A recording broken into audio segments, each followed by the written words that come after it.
Mentioned from the G8, of course, in the news, but the Russian economy, well, it's already been affected, hasn't it, by the crisis in Ukraine? Yeah, the sanctions that we've seen so far have been targeting these particular individuals with asset freezes and travel bans, not looking at the wider Russian economy just yet, anyway, where discussions, of course, on that are ongoing. But simply just the fear of that sort of action being taken against Russia is having an effect on the economy already. Since the start of this year, Moscow's benchmark share index, the MICEX, has fallen by some 200 points, around 13% on that fear. And now Russia's deputy economy minister has warned that investors are fleeing Russian companies. Now, Andrea Kaplak estimates that up to $70 billion worth of capital will have left Russia in the first 3 months of this year. That's more than the whole of last year. And 20 billion more than the government was estimating just 10 days ago. So it really is a huge figure for over those 3 months. You'd have such an enormous removal of capital from Russia. And it comes at a time, as we were saying, that Russia's economy was already struggling, wasn't it? Yeah, the Ukraine crisis having an effect on growth as well. Again, Andrea Kaplak in that briefing saying that, of course, as we've been seeing, Russia's economy has been slowing down the rate of growth in recent years, affected by those emerging market jitters that affected many other countries around the world as well. He said that growth in the first 3 months of this year will be around zero. That in itself not good news for a government that's aiming to try and grow its economy by 2.5% this year. Things already looking quite sluggish and certainly not being improved by this latest crisis. More sanctions, of course, could only make that situation worse. Another comes as the United States making moves to give its aid package to Ukraine. Yeah, the US Senate has approved a package for financial support for Kiev. It's $150 million of direct aid and $1 billion in loan guarantees. Now, the package still has to be passed by the House of Representatives. That's expected to be a difficult political battle for domestic reasons than anything else. The vote, though, has also approved additional funding to the International Monetary Fund, which will allow the IMF to give up to $6 billion worth of aid more to Ukraine. But of course, that would be in exchange for tough economic reforms. So plenty more discussions to happen on that before any money actually gets handed over.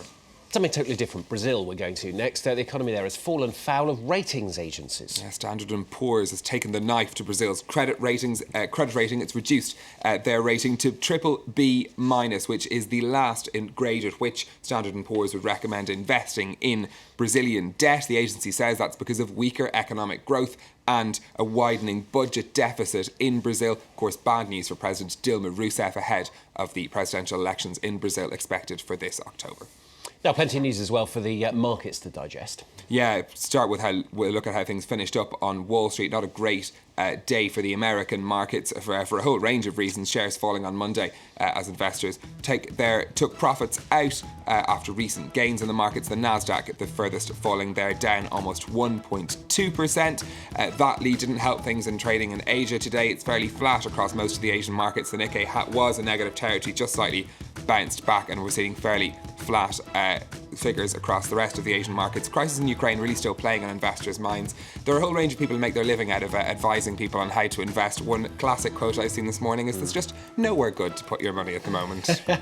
Under the mattress. Now, the Chinese president, he's arriving here in France later, in fact. A bit of a diplomatic storm, though, brewing over spying allegations at one of the country's biggest companies, isn't it? Yeah, the allegations is that America's National Security Agency infiltrated the service of telecoms giant Huawei. Now, China's accusing Washington of carrying out cyber espionage in order to help other US businesses. This issue came up on the sidelines of the Chinese president's trip to the Netherlands on Monday, as Jennifer Lush now explains.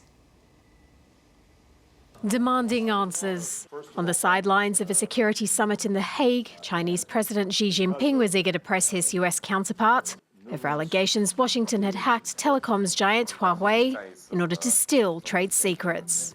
Articles in the New York Times and Germany's Der Spiegel claimed that in an operation codenamed Shot Giant, the National Security Agency accessed Huawei's email archive, communications between top company officials, and even the secret source code of some of its products. Huawei produces smartphones and tablets, but also mobile phone infrastructure, routers and fibre optic cable, all lucrative technologies.